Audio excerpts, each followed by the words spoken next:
na tua presença, e que o Santo Obrigado. Espírito possa estar conosco, nos fortalecendo a cada dia. Nos abençoe. Isso que eu te peço, em nome do teu filho amado Jesus Cristo. Amém. Amém. Muito Amém. bom, Raíssa. Obrigado, viu? Queridos irmãos, nós temos já realizado o nosso estudo sobre Apocalipse há muito tempo. Nós estamos começando agora o mês de agosto, né? Eu espero que agosto nos traga muitas alegrias, né? E se tiver muitas dificuldades, eu espero que Deus nos ajude a passar por cada uma delas. E aí agosto está começando, e eu me lembro que nós começamos o nosso estudo em abril, maio, junho, julho. Vamos para o 4º mês, já passamos 3 meses estudando o Apocalipse. Olha que bênção! E eu fico muito feliz porque vocês estão participando com a gente. O estudo tem acontecido aos sábados, por meio da videoconferência, mas durante a semana a gente já envia o estudo bíblico pelo WhatsApp para você dar uma estudada, abrir a Bíblia, né, ter essa experiência de poder estudar a Bíblia por você mesmo, e depois aqui a gente faz um apanhado da maioria das dúvidas dos irmãos que pelo WhatsApp fizeram as perguntas e tudo mais, e também um apanhado das respostas às perguntas que a gente enviou, tá certo? Hoje, se você está chegando pela primeira vez, você já vai chegar em mais da metade do estudo. Hoje a gente vai tratar, deixa eu colocar aqui para apresentar, a gente vai tratar sobre outro tema muito importante do livro do Apocalipse, que nos faz buscar esse tema no restante da Bíblia, né? Você deve estar percebendo que o estudo bíblico ele é sobre o Apocalipse, mas nós estamos vasculhando a Bíblia inteira. Né? Por quê? Porque o Apocalipse aborda temas que estão espalhados na Bíblia. E para a gente entender aquele tema no Apocalipse, a gente precisa então garimpar, né? A gente precisa então procurar na Bíblia o que fala sobre aquele tema, e a gente então vai ter um entendimento maior. Hoje, da mesma forma, nós iremos estudar sobre mais um tema em que nós vamos pesquisar na Bíblia as suas respostas. Tá certo? Para a gente iniciar esse estudo, eu queria ver se você já está com a sua Bíblia na mão, para a gente ir atrás de alguns textos da Bíblia e você ler para a gente. E se você tiver com a sua Bíblia aí e puder ler para a gente, fala aí o seu nome, e aí eu digo qual verso a gente vai ler, qual verso você poderia ler para a gente. E aí, quem? Mônica, já estou. Pronto, Mônica. Deixa eu dar o primeiro verso aqui. Deixa eu só colocar aqui para exibir na tela.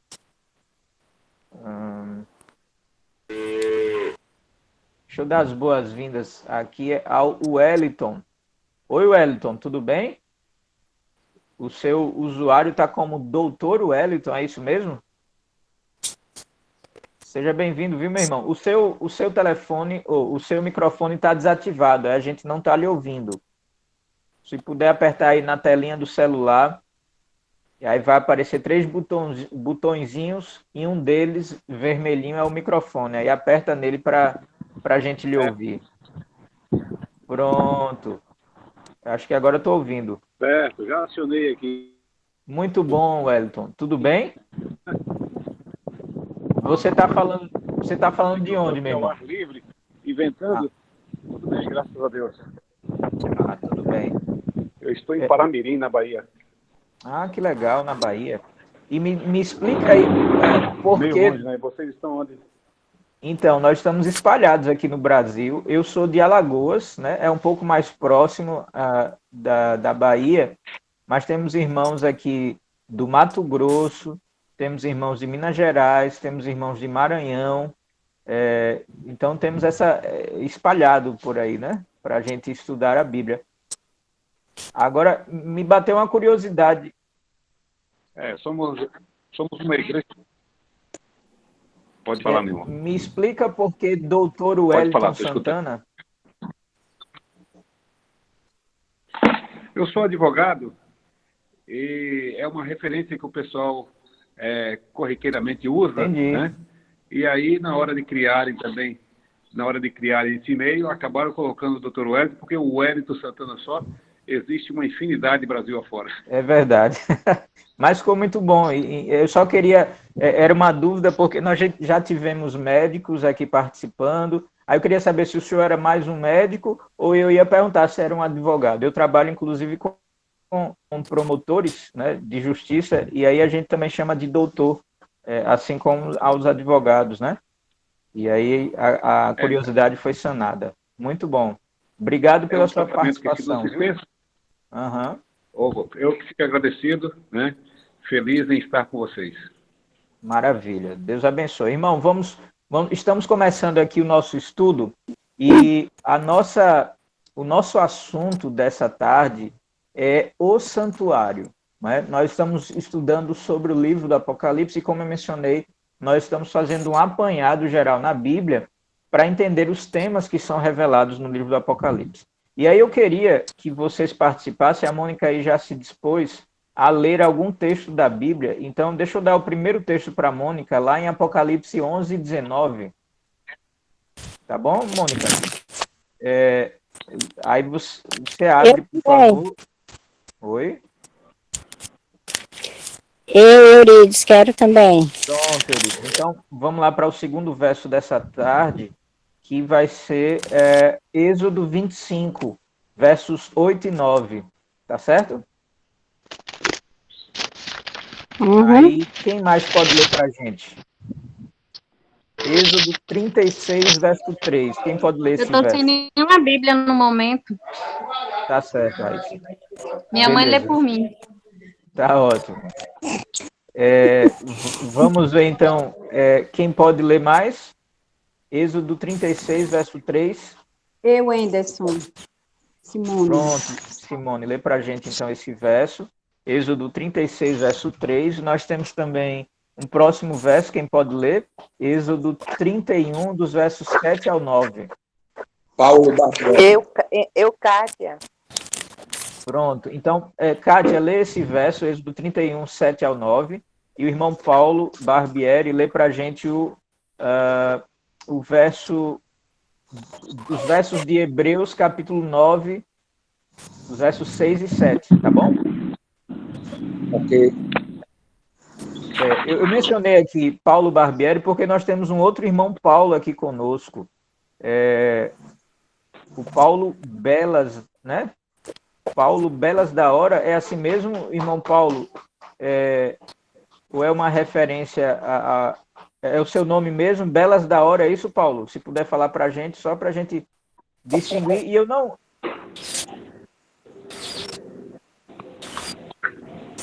Eita, Paulo, o seu microfone está desativado. Se puder ativar aí, apertando na tela.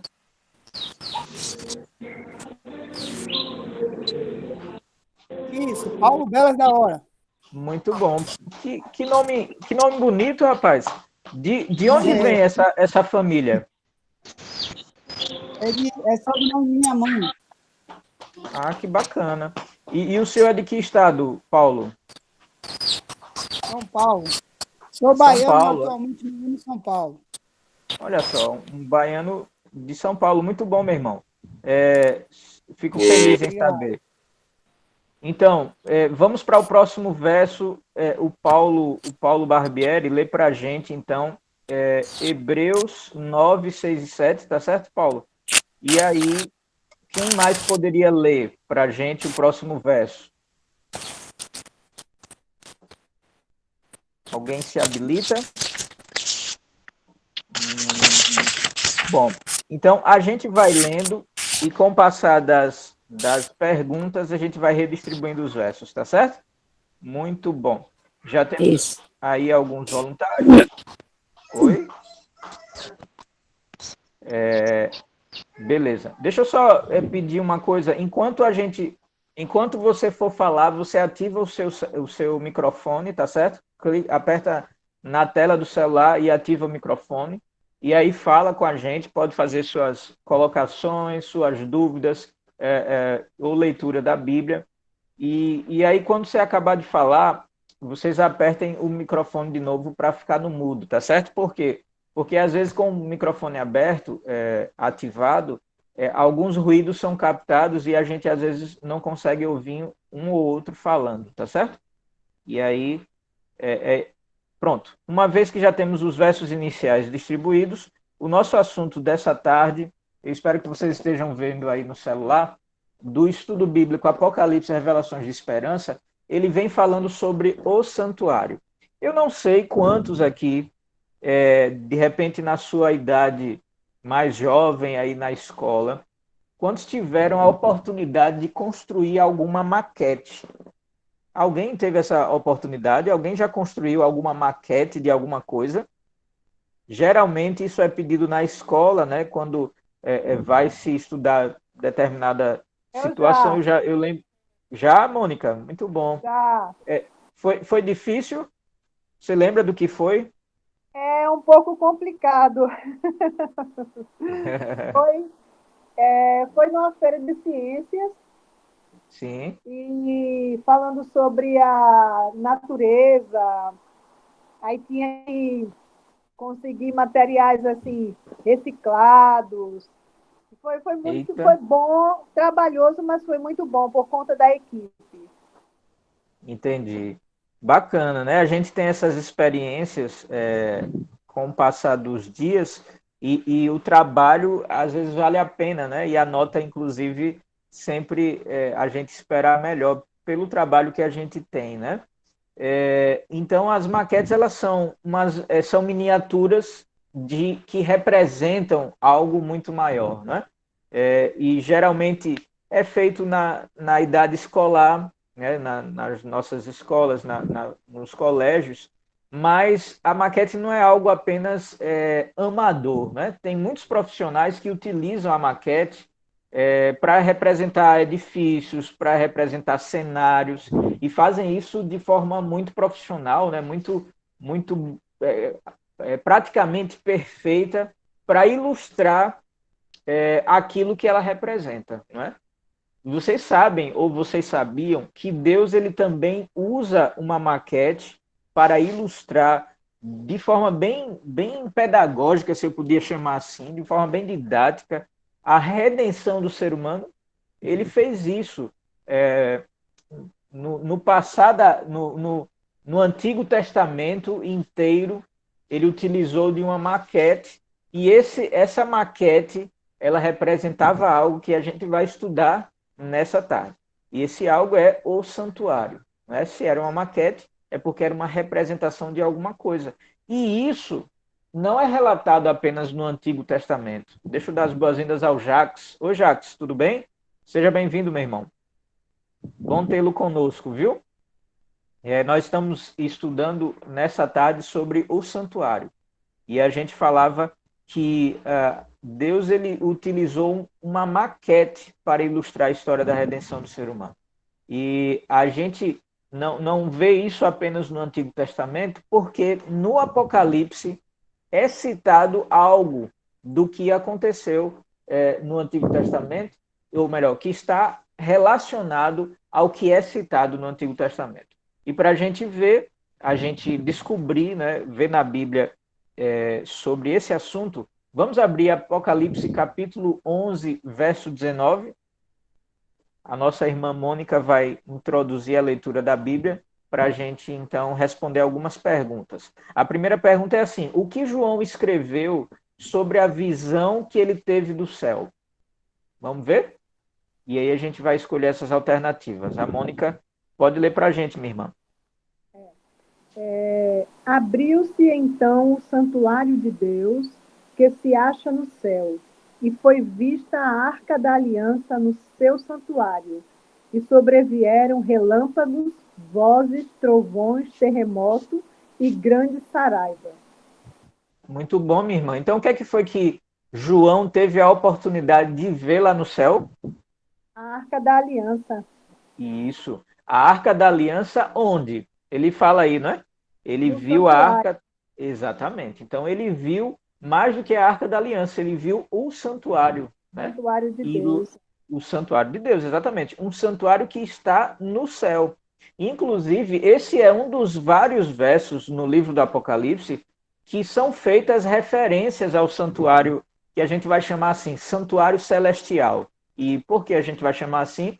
Porque a Bíblia apresenta um outro santuário que foi construído aqui na Terra. E, aliás, a gente vai detalhar um pouco mais sobre ele, tá certo? Aí, quando a gente falar sobre o santuário que João viu, foi o santuário lá no céu, né? A gente vai chamar de santuário celeste, santuário celestial, mas aí a gente vai também ver o outro santuário que foi construído na Terra, e a gente vai chamar de santuário terrestre, só para poder diferenciar os dois santuários, tá certo? Então, o Apocalipse no Apocalipse tem várias referências sobre o santuário celestial, né? Não foi apenas nesse verso que a irmã Mônica leu para a gente que João viu parte do santuário. Aliás, assim que a gente iniciou o estudo do livro do Apocalipse, lá no primeiro capítulo, há 3 meses atrás, né? A gente viu Jesus, a gente viu um ser entre o candelabro. O detalhe é que o candelabro, ele era um dos utensílios que estavam presentes no santuário. Entende? Então, exatamente, Mônica. Então, a primeira visão de João, no livro do Apocalipse, que ele recebeu para escrever sobre o livro do Apocalipse, a primeira visão dele foi olhando para o santuário celestial. Olha que incrível. E, de repente, esse assunto é pouco conhecido, né, entre nós cristãos. Mas aí a gente vai ter essa oportunidade de ver outros detalhes sobre o santuário, mas há referência sobre o candelabro, o castiçal, há referência sobre o altar, a gente já viu, inclusive, aqui num dos estudos, há referência sobre a Arca da Aliança, que a irmã Mônica leu, né? Há referência sobre... A mesa dos pães, né? Sobre o que, Mônica? Desculpa. A mesa dos pães asmos. Isso, muito bem. A mesa, né, é também chamada de a mesa dos pães da proposição, né? Ou pães do... Né? Exatamente. Então, na introdução de cada visão que João teve para escrever o livro do Apocalipse, sempre é relatado em lugares diferentes do santuário, o próprio santuário. São cenas do santuário celestial em diferentes posições. Uma no candelabro, outra lá no incensário, outra lá, entende? E aí, porque há tantas essas referências, a gente vai descobrir estudando esse assunto do santuário. Tudo bem? Vamos para a próxima pergunta, então. A próxima pergunta, a referência para a gente descobrir a resposta, está lá em Êxodo, capítulo 25, os versos 8 e 9. Quem ficou com esse verso? Aí a pergunta diz assim, ó.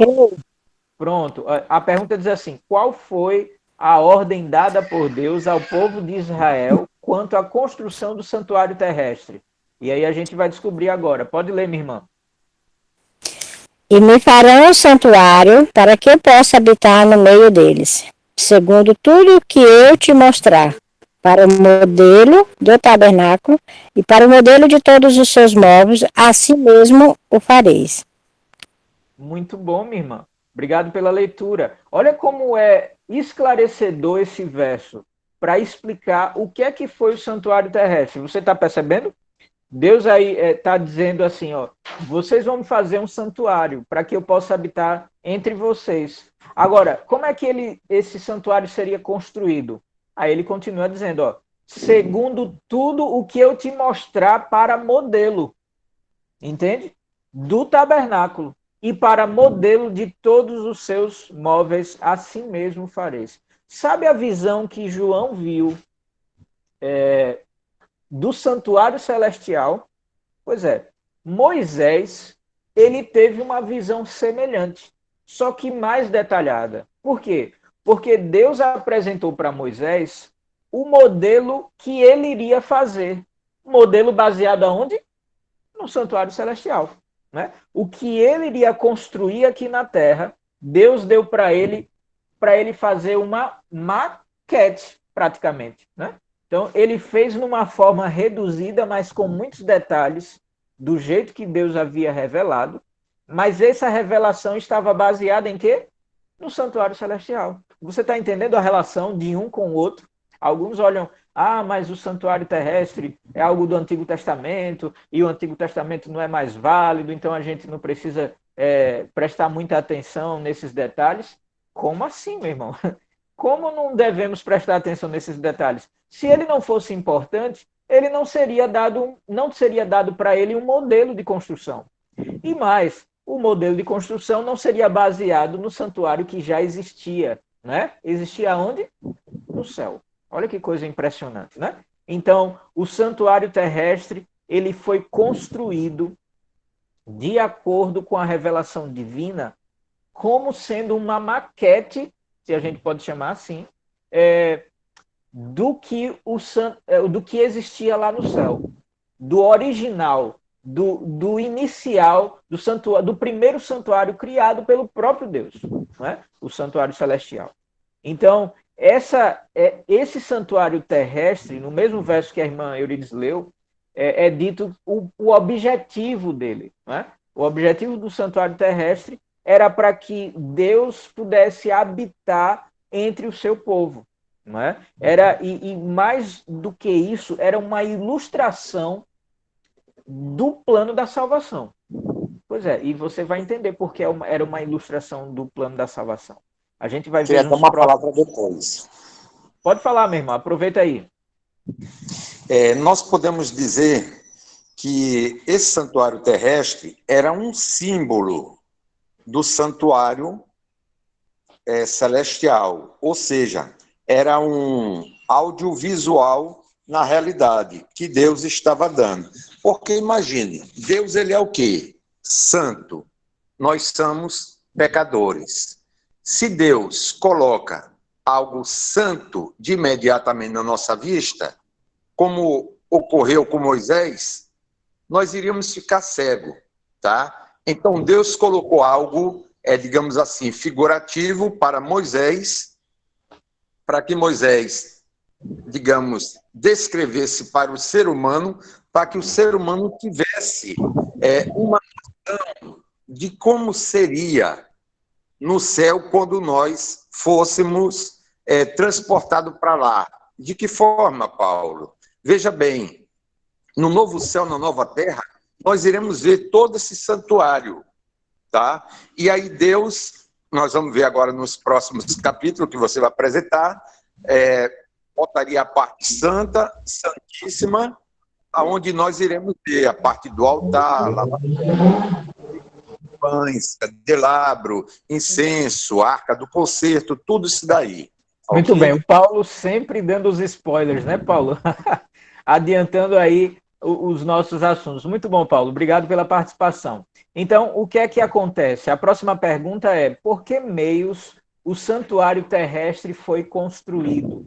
E aí a gente vai ver a resposta lá no livro de Êxodo, capítulo 36, verso 3. Quem ficou com esse verso para ler para a gente, por favor?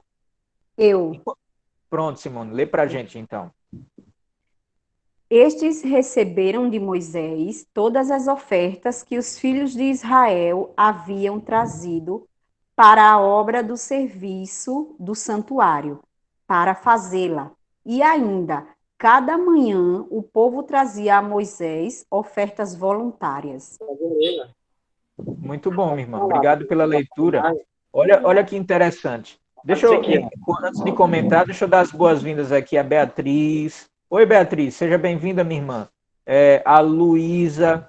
Tudo bom, Luísa? Seja bem-vinda, viu? Fico feliz que vocês estão aqui participando. Agora, a Luísa, na verdade, não é a Luísa, né? Eu estou vendo aqui...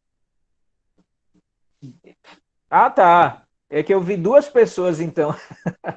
Quem tá aí com a gente, minha irmã? O seu microfone ficou desativado. Ativa para a gente para eu poder lhe ouvir, por favor. Olha aí a Beatriz marcando sua presença, né, Beatriz? Seja bem-vinda, viu, minha irmã? Deixa eu ver se... Pronto, agora acho que está ativo. Fala. Boa tarde. Boa tarde, minha irmã. Tudo bem? Tudo bem, graças a Deus. Fico feliz de participar. Que bom, seja muito bem-vinda, viu? É um prazer para a gente. Obrigada. Mas a senhora não está só, né? Quem está com a senhora aí? É o meu filho. Ah, bacana. Então, oi, filho da Luísa, tudo bom? Opa, tudo bom, meu irmão? Tudo na benção. Maravilha. Que bom que vocês puderam estar conosco, tá? Sejam muito Amém. bem-vindos. Deus os abençoe. A gente já está na terceira questão sobre o estudo dessa tarde, tá certo? E aí, a nossa irmã foi a Simone que leu, não foi? Sobre a terceira pergunta. Diz assim: por que meios o santuário terrestre foi construído? E a gente pôde ver que o santuário terrestre, que foi construído mediante um modelo que Deus deu, ele foi construído mediante as ofertas do povo de Israel. Né? Então, o povo de Israel recolheu lá as suas ofertas para construir o santuário terrestre conforme o modelo que Deus havia concedido a esse povo. Tudo certo até aí? Então, eles foram muito dedicados, né? A Bíblia relata, e eu aconselho você, se você ainda não teve a oportunidade de aprender um pouco sobre esse assunto, a ler os capítulos por completo dos textos que a gente está aqui apresentando para você, tá? Por exemplo, esse texto que a gente viu foi Êxodo 36, verso 3. Ele mostra, no capítulo 36, alguns detalhes a mais sobre a construção do tabernáculo, tá bom? Então, você pode ler em casa, fazer mais... Tem o capítulo 25 também, o capítulo 25 de Êxodo. Então, todos esses capítulos vêm tratando de detalhes da construção do tabernáculo, tá bom? Ou do santuário terrestre. Tudo bem? A gente vai se concentrar ou focar em alguns pequenos detalhes. Nós não temos muito tempo para apresentar todos os grandes detalhes e os mínimos detalhes que existem na Bíblia sobre esse assunto. Então, você pode ler depois para ficar mais inteirado nisso, tá? Mas aí, os detalhes que a gente está trazendo aqui é para fazer um apanhado geral sobre o santuário terrestre. A próxima pergunta, por exemplo, nos diz assim: que móveis havia no santuário terrestre? Para a gente entender como ele era composto. Lá em Êxodo, capítulo 31, versos 7 ao 9. Quem foi que ficou com esses versos? Fui eu, Anderson. Kátia. Pronto, Kátia, lê para a gente, por favor. A saber, a tenda da revelação, a arca do testemunho, o propiciatório que estará sobre ela e todos os móveis da tenda, a mesa com seus utensílios, o candelabro de ouro puro com todos os seus utensílios, o altar de incenso, o altar do holocausto com todos os seus utensílios e a pia com a sua base. Muito bom, obrigado pela leitura. Olha só, alguns detalhes nesses dois versos são revelados sobre os móveis que estariam dentro do santuário terrestre. Para a gente tentar entender melhor como era mais ou menos um santuário, ele era, tá vendo vocês estão vendo aí, estão acompanhando essa imagem? Existia uma delimitação do terreno do santuário, vocês veem a partir dessa espécie de grade que era de pano, né? Com os tecidos pré-determinados, né, por Deus, e aí com Moisés e os artífices, né, aqueles que tinham grandes talentos em trabalhos manuais, e praticamente o que existia no santuário era isso aí. Era uma tenda, que a Kátia leu aí, em algumas versões fala assim, tenda da congregação, em outras versões, deixa eu ver, acho que a versão que a Kátia leu já diz uma outra palavrinha diferente que eu não estou lembrado. Tenda da congregação, tabernáculo, né? Então é para se referir a essa parte principal do santuário, onde estava lá coberto, vocês estão vendo aí, né? Tá coberta a tenda da congregação. E dentro dessa tenda, existiam dois compartimentos, tá? Esses compartimentos, mas antes de a gente chegar para esses compartimentos, deixa eu falar sobre esses dois utensílios, ou esses dois móveis que estavam fora da tenda da congregação. Existia primeiro o altar, Esse altar é o que a gente mais conhece, né?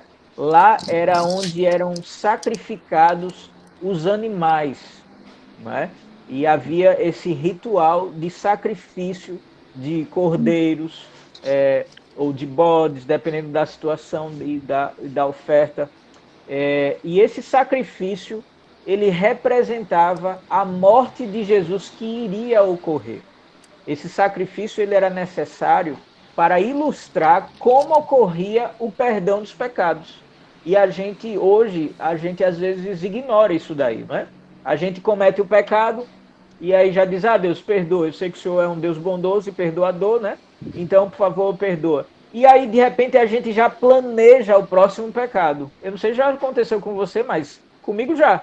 De repente eu sei que não devo fazer isso, mas eu já fico, eita, Senhor, desculpa, mas eu vou ter que fazer. Olha a hipocrisia, porque eu estou ignorando o que representa o perdão, ou como o perdão ocorre para chegar até o meu coração. Por quê? Como é que o perdão ele foi concedido para nós? Simples e complexo ao mesmo tempo. Ele não aconteceu por uma palavra, ele aconteceu por uma vida, né? Para eu ter o perdão do meu pecado, uma vida precisou deixar de existir. Entende? Para que eu tivesse o perdão e para que você tenha o perdão dos nossos pecados, Jesus precisou morrer. Se Jesus não tivesse morrido, a gente não teria perdão. E pense nisso, lembre disso toda vez que você, de repente, tiver uma decisão a tomar. Então, essa decisão pode ser correta ou pode ser errada. E se você estiver tendendo a uma decisão errada, pense que essa decisão errada custou o sangue de Jesus Cristo. Você está entendendo? Amém. Então, esse altar que estava aí fora, o altar de holocausto, era o local em que a vida de um animal era ceifada para que o israelita, para que o povo de Deus pudesse perceber quão doloroso é pecar. Entende?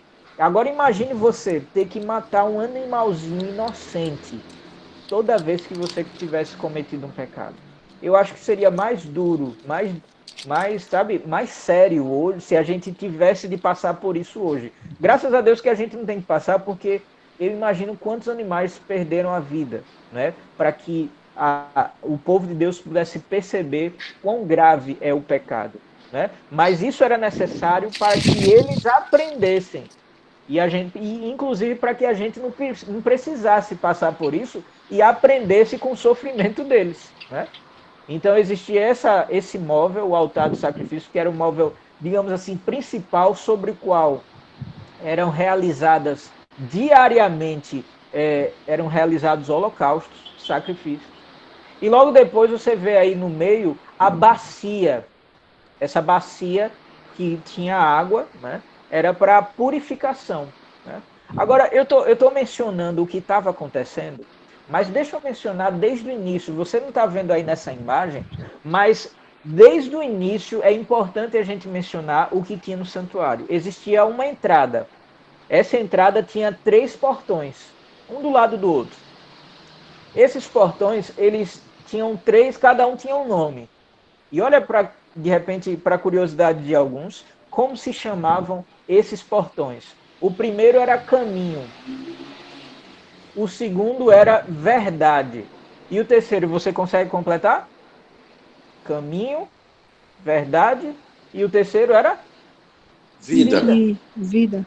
Exatamente. Você se lembra de alguém que disse isso, que citou essa referência ao santuário terrestre? Caminho, a verdade e a vida. Exatamente. Jesus Cristo, ele disse, olha, eu sou o caminho, eu sou a verdade, eu sou a vida.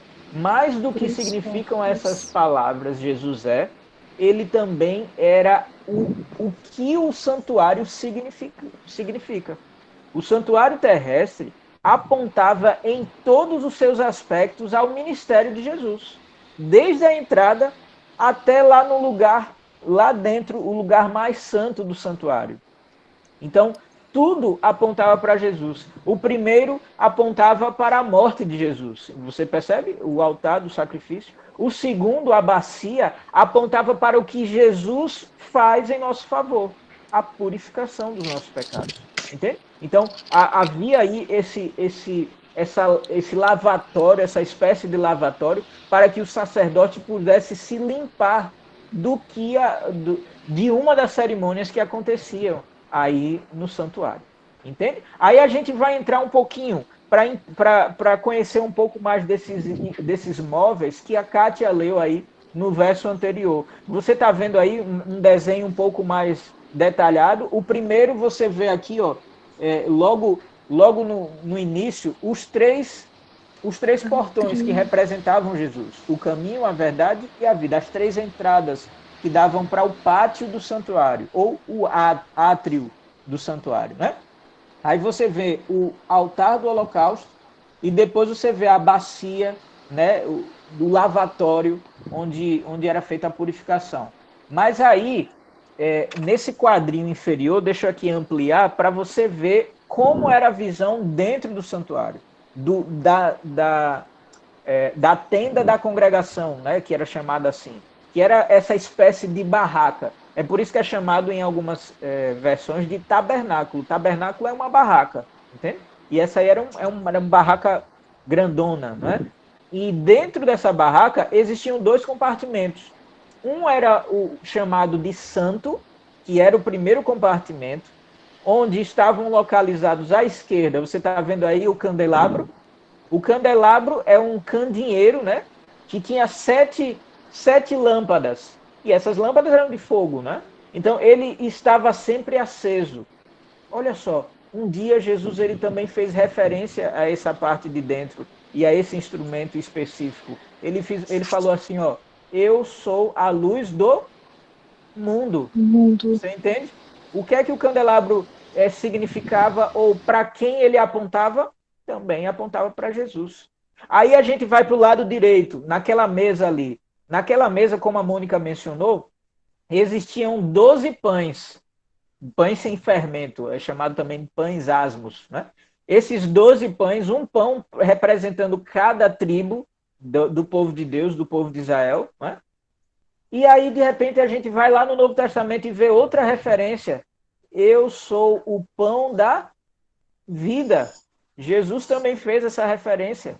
Os pães que estavam aí nessa mesa do lado direito, a mesa dos pães da proposição, também representava quem? Jesus Cristo.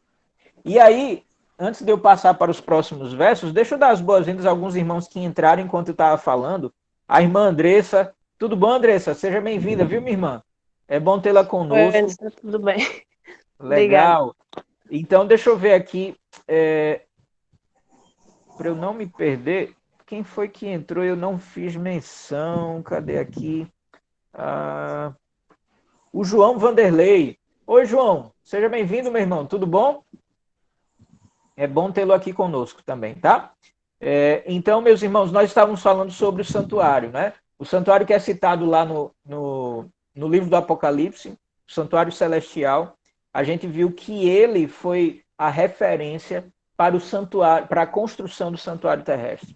E aí, para a gente entender o que ocorre lá, a gente precisa entender o que ocorreu aqui, tá bom? E é por isso que a gente está explicando aí mais ou menos o que tinha dentro do santuário terrestre, tá bom? Então, a gente viu aí dentro do santuário terrestre, existia o pátio, existia a tenda da congregação, e dentro da tenda existiam dois compartimentos. O primeiro compartimento era o compartimento, o lugar santo, que tinha esses 3 móveis, o candelabro, a mesa dos pães da proposição e o altar de incenso. E aí, depois, entre um e outro, existia um véu. E é muito interessante esse véu, porque ele fazia a divisão para que aquele que entrasse no lugar santo não tivesse, digamos, acesso direto ao lugar santíssimo. Por quê? Porque no lugar santíssimo existia mais um móvel. E esse móvel era a Arca da Aliança. Você está vendo lá no fundo, em cima dessa Arca da Aliança, existia então aquele local em que a presença de Deus era visível, entende? E aí era visível daquela forma em que o ser humano podia estar presente sem ser consumido por ela, né? A glória de Deus, então, é citada também na Bíblia como a Shekinah. Ela se fazia ali visível no lugar santíssimo, ou lugar santo dos santos. Entende? Então, esse era o segundo compartimento em que estava a Arca da Aliança, e ali era onde a presença de Deus podia ser notada. Tudo certo até aí? Percebam, todo o ambiente do tabernáculo terrestre, né? Do santuário terrestre, todo o ambiente, todas as cerimônias que ali eram efetuadas, e eu recomendo que você leia os detalhes na sua Bíblia você mesmo, através desses capítulos que a gente está fazendo referência aqui no estudo, para que você conheça esses detalhes que são muito interessantes, tá? E aí, então, vamos para a próxima pergunta. Uma vez que a gente já analisou, né, já detalhou um pouquinho das coisas que a Kátia leu nos versos anteriores de Êxodo 31, né? Agora vamos ver mais uns detalhes. Já que a gente viu que dentro do tabernáculo existiam 2 compartimentos, a pergunta é: quem é que podia entrar em cada compartimento do santuário, ou seja, em cada cômodo do santuário? Lá em Hebreus, capítulo 9, versos 6 e 7, a gente vê a resposta. Quem ficou com esse verso? Foi eu, Paulo. Pronto, Paulo Barbieri, lê para a gente, por favor. Depois eu quero dar uma palavrinha, tá ok? Tá Bem, ok. versos 6 e 7 é: ora, depois de tudo isso, assim preparados, continuamente entraram no primeiro tabernáculo os sacerdotes, para realizar o serviço sagrado. Verso 7. Mas, no segundo, o sumo sacerdote, ele sozinho, uma vez por ano, não sem sangue, que oferece por si, pelos pecados de ignorância do povo. Beleza, Paulo. Então pode fazer seu comentário, inclusive. Tá. Primeira parte, eu quero comentar que ninguém conseguiu compreender melhor esse plano da redenção no Antigo Testamento que Adão, né? Porque Adão teve, digamos assim, uma comunicação em áudio e vídeo, áudio e participação direta com Deus. Quando Deus disse para ele: Adão, o que é que tu tens em mão? E Adão estava com um cordeirozinho. E Deus disse para ele: pega agora, e automaticamente Deus fazia que criasse agora alguns espinhos ali, pega e sacrifica esse animal. Eu imagino que Adão estremeu a base dele todinha. Deus disse: enfia isso no pescoço do animalzinho, tá? E Adão tremeu as pernas todinha. E quando ele enfiou, o sangue começou a derramar. Ele disse: Senhor, a criança, o animal, o cordeirozinho está sofrendo, está morrendo. E Jesus disse para ele: pois é, o pecado do ser humano está fazendo isso comigo. Adão presenciou a morte de Jesus na cruz ali. Ninguém compreendeu melhor esse texto que nós estamos estudando aqui sobre o santuário do que ele lá, né? O plano da redenção. É isso que eu quero colocar. Legal. Né? Beleza, meu irmão. Aí o Paulo leu um verso que faz referência aos versos lá no livro de Êxodo, que nos mostram quem entrava em que local. Por exemplo, no lugar santo, o primeiro local, os sacerdotes, eles podiam entrar. E vocês sabem que os sacerdotes, eles faziam parte de uma família já determinada ali, não é? A família de Moisés, a família de Arão, né? Então, eram os filhos de Arão que eram os sacerdotes. Porém, existia o chefe dos sacerdotes. o sumo sacerdote, que era uma pessoa que se consagrava para entrar uma vez por ano lá no lugar santíssimo. E aí o interessante é que a gente vai ver, deixa eu adiantar aqui, para eu não dar alguns spoilers antes da pergunta. Uma vez ao ano, o sumo sacerdote ele entrava no lugar santíssimo para fazer algo lá.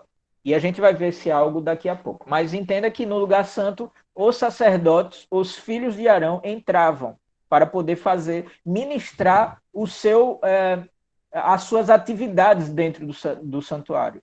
Por exemplo, os pães da proposição, eles deveriam ser substituídos. Aliás, eles eram pães feitos por mãos humanas, então eles tinham data de validade, né?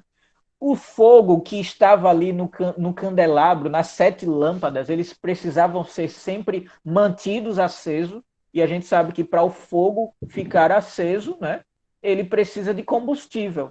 Então, o santuário ia lá também fazer essa atividade. O sacerdote ia lá no lugar santo para fazer essa administração, né? E também tinha lá o altar de incenso, onde eram queimados incensos. Esse altar de incenso, ele precisava os incensos ser consumidos diariamente também. Então, eles também faziam essa atividade dentro do lugar santo. Só que uma vez por ano é que um sacerdote desses, o principal, o sumo sacerdote, o chefe deles, é que podia entrar no lugar santo e passar para o lugar santíssimo.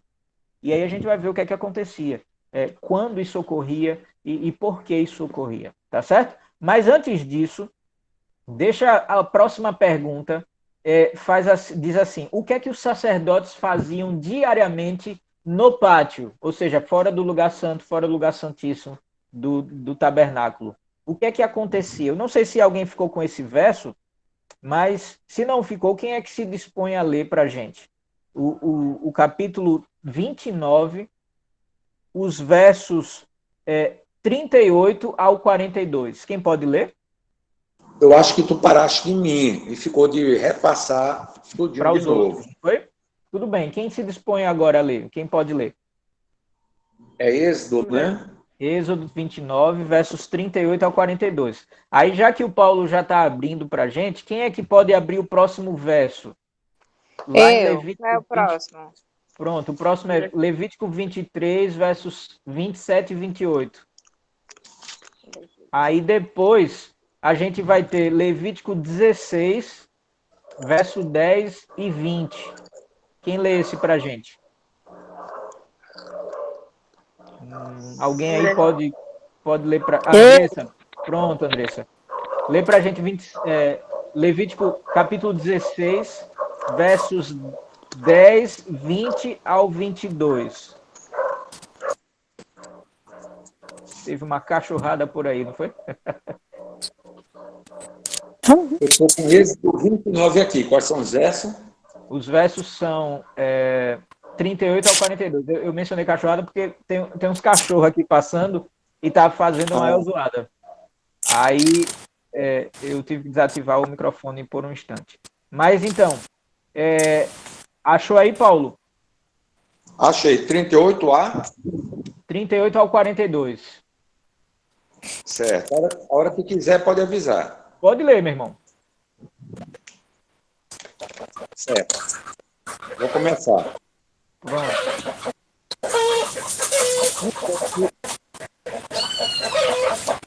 Eita, menino. Deixa eu carregar. Olha que legal, eu tô ouvindo Tem até galinha. Rapaz, que beleza. Tá me dando saudade aí do o interior. Cachorro foi aqui da minha parte, viu? Os cachorros foi do meu lado. E as galinhas foi de onde? Será que vai aparecer a Arca de Noé agora? Olha só. Mas eu já ouvi um mugido aí também, né, Eurides? É daí que vem? Olha que beleza. É da onde? Que bênção, minha irmã. Lá do Mato Grosso, né? Ô, glória. Saudade. Glória a Deus. Eu quero estar num lugarzinho desse. Muito bom, minha irmã. Vamos lá, então, Paulo. Lê pra gente, por favor. Isto é o que oferecerás sobre o altar: 2 cordeiros de 1 ano, cada dia, continuamente. um cordeiro oferecerás pela manhã e outro ao pôr do sol. Com um cordeiro, a 10ª parte de um efa de flor de farinha, amassada com a 4ª parte de um hin de azeite batido. E para libação, a 4ª parte de um hin de vinho. O outro cordeiro oferecerás ao pôr do sol, como oferta de manjares, e a libação como de manhã, de aroma agradável, oferta queimada ao Senhor. Este será o holocausto contínuo, por vossa geração, à porta da tenda da congregação, perante o Senhor, onde vos encontrarei para falar contigo ali. Muito bom, Paulo. Obrigado pela leitura. Vocês percebem, tem muitos detalhes aí, mas o que eu gostaria de destacar era o que acontecia diariamente no pátio. Vocês viram aí o irmão Paulo lendo sobre a oferta contínua, não é? Então, uma parte do verso diz assim: isso é o que oferecerás sobre o altar, 2 cordeiros de 1 ano, cada dia, continuamente. Inclusive, existia uma especificação sobre como os cordeiros precisavam ser. Eles deviam ter uma boa saúde, eles deveriam não ter nenhuma deficiência. Por quê? Porque o cordeiro, o animalzinho, ele representava aquele que a gente viu no Apocalipse. Aquele que João ele fez referência, inclusive, em outra oportunidade, João 1,29, diz: esse é o Cordeiro de Deus que tira o pecado do mundo. Entende? Então, aquele animalzinho, toda vez que o israelita se aproximava ali do templo, do santuário terrestre, ele levava um animalzinho pela manhã e ao fim do dia, assim que o sol raiava e assim que o sol ia embora. Então, havia essa oferta contínua em favor do pecador. Por quê? Porque uma vez que o cordeiro... comentário, tá, por favor. Certo. Então, toda vez que o cordeiro ele era apresentado, o cordeiro simbolizava o que iria ser feito por todo ser humano, muito em breve por Jesus. O que é que iria ser feito? O sacrifício. Jesus iria morrer no lugar do pecador. E esse sacrifício ele tinha que ser contínuo, ou seja, diário, porque representa a disposição diária e contínua de Cristo em perdoar os pecados. Entende? Jesus perdoa o pecado de manhã, tarde e de noite. Jesus perdoa o pecado em qualquer situação da nossa vida. Jesus está disposto a perdoar o nosso pecado sempre, continuamente. E foi por isso que ele morreu no seu lugar. Foi por isso que ele morreu no meu lugar. Você entende? Então, aqueles que transgrediam os mandamentos de Deus, eles aceitavam pela fé os méritos do futuro sacrifício de Cristo, do Cordeiro de Deus que tira o pecado do mundo. Entende? Agora, uma vez por ano, também era feito uma outra cerimônia especial de sacrifício que a gente vai abordar na próxima pergunta. Mas antes o Paulo vai falar para a gente. Fala aí, meu irmão, rapidinho, por favor. Ok. Só resumindo um pouco mais, esse cordeiro sacrificado representava Jesus que na cruz morreria pelo meu pecado, pelo seu pecado, pelo pecado da humanidade. O segundo ponto, como você já colocou, a principal função do sacerdote era atuar como mediador entre Deus e o ser humano, né? O sacerdote recebia a pessoa que confessava os seus pecados sobre o cordeiro e o sacrificavam para atender os pobres, aqueles que estavam impossibilitados de comparecer ao santuário e também pelos pecados da ignorância. E aqui vem a parte principal. Deus instituiu o sacrifício contínuo que era oferecido diariamente, de manhã e de tarde, simbolizando a mediação contínua de Jesus. Por esse meio, o pecado era, então, simbolicamente transferido para o santuário e a permanência ali até o dia da expiação. E aí o que acontecia? Por meio do sacrifício diário, Deus lembrava de seu povo de que o salário do pecado é a morte. E o mesmo apontava para o sacrifício de Jesus, né? O verdadeiro cordeiro de Deus que tira o pecado do mundo. Obrigado. Perfeito, Paulo. Valeu. Muito bom. Vamos então para a 7ª pergunta, que ela diz assim, ó, o que era realizado uma vez ao ano, exatamente no 10º dia do 7º mês? Lá em Levítico 23, versos 27 e 28, vem nos falando, e a gente vai falar um pouco mais sobre essa cerimônia. Vai lá, minha irmã Francine e minha esposa. Ora, o 10º dia desse 7º mês será o dia da expiação. Tereis santa convocação e afligireis as vossas almas e oferecereis oferta queimada ao Senhor. Nesse dia não fareis trabalho algum, porque é o dia da expiação, para nele fazer expiação por vós perante o Senhor vosso Deus. Muito bom, Francine, obrigado, viu? Então, o que acontecia uma vez ao ano? O dia da expiação. O sacrifício diário, né, como o termo já diz, ele ocorria continuamente. Ele ocorria de manhã e ao fim do dia. Todos os dias, de manhã e ao fim do dia. Onde o israelita ia lá, oferecia o cordeiro e o sacerdote fazia essa administração, fazia essa cerimônia do sacrifício do cordeiro, diariamente. Agora, olha uma coisa interessante e curiosa que acontecia. O sangue do cordeiro era derramado para simbolizar a morte de Jesus que ocorreria no futuro. Esse sangue, parte desse sangue, o sacerdote ele pegava e entrava dentro do lugar santo do tabernáculo e aspergia ali naquele véu. Lembra do véu que eu falei? Aquele véu, ele retia ali uma parte pequenininha do sangue do cordeiro que era derramado ali. Era apresentado, toda vez que um cordeiro morria, era aspergido ali, era salpicado ali, naquele véu, uma parte do sangue. E aí, uma vez por ano, havia uma cerimônia em que havia a purificação do santuário. Por quê? Por vários motivos, mas entre eles o motivo higiênico, né? Porque imagine você, durante um ano, um véu ali no meio do tabernáculo, receber sangue, todo dia, durante 365 dias no nosso calendário, 360 dias no calendário judaico. Então, toda vez que um cordeiro morria, o sangue era salpicado ali. Então, havia sangue, muito sangue, né? E você sabe que um animal morto, ele começa a cheirar mal, né? Por causa do seu sangue, por causa do seu corpo, né? Que não tem mais vida e tudo mais. E aí a putrefação faz parte ali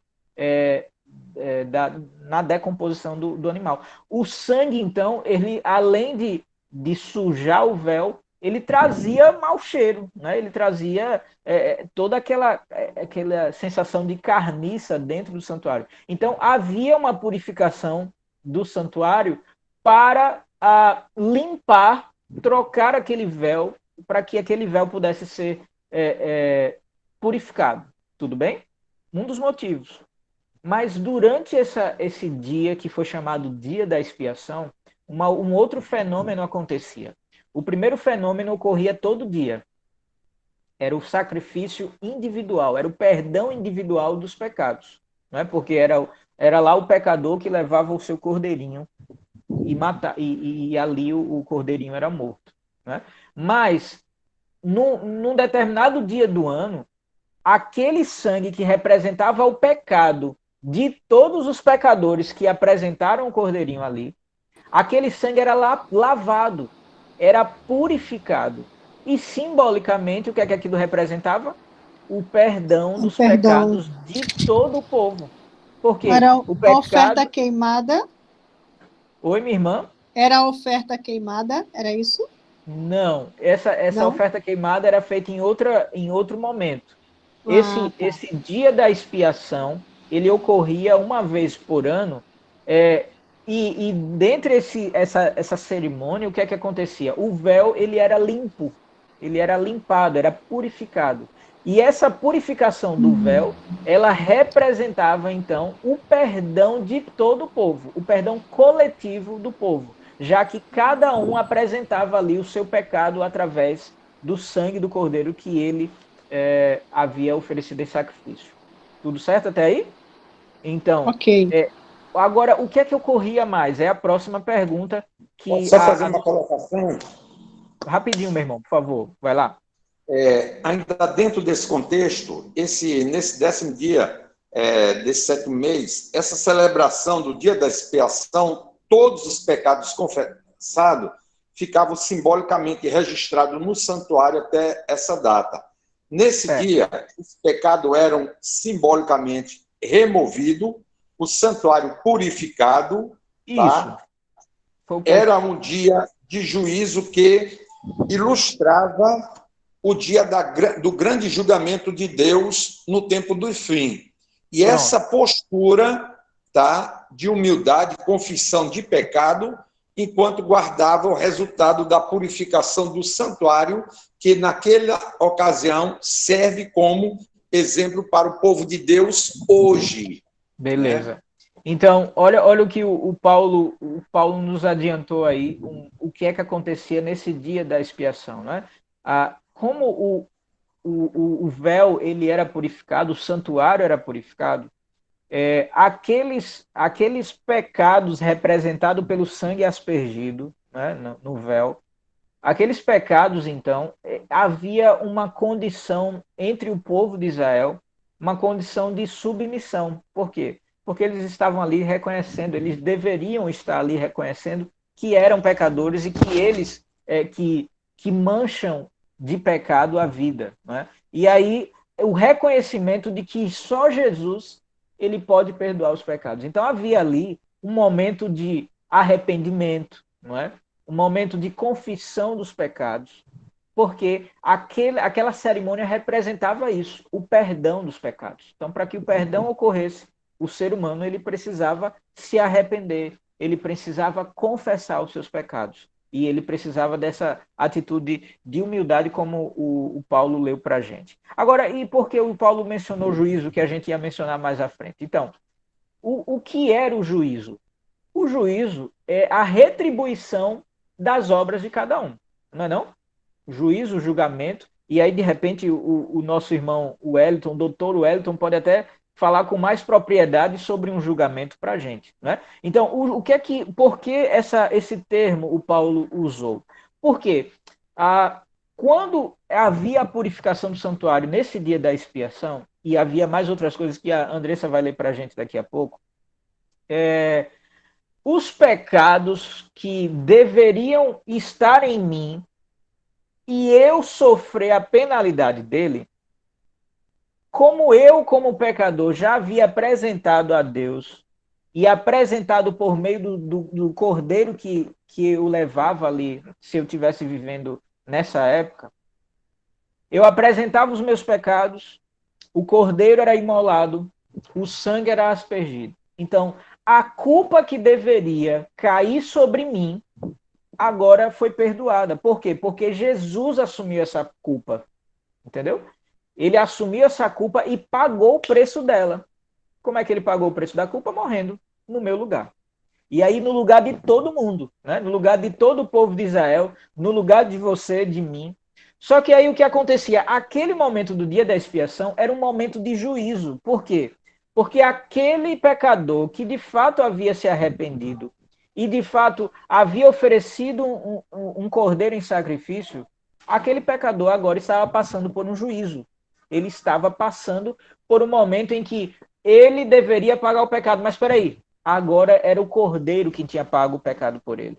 Entendeu? Olha o julgamento acontecendo, olha o juízo ocorrendo, melhor dizendo. Não é? O cordeiro, então, agora estava sofrendo ou pagando a penalidade que o pecador deveria pagar. Por isso era um dia de juízo, como o nosso irmão Paulo mencionou aí.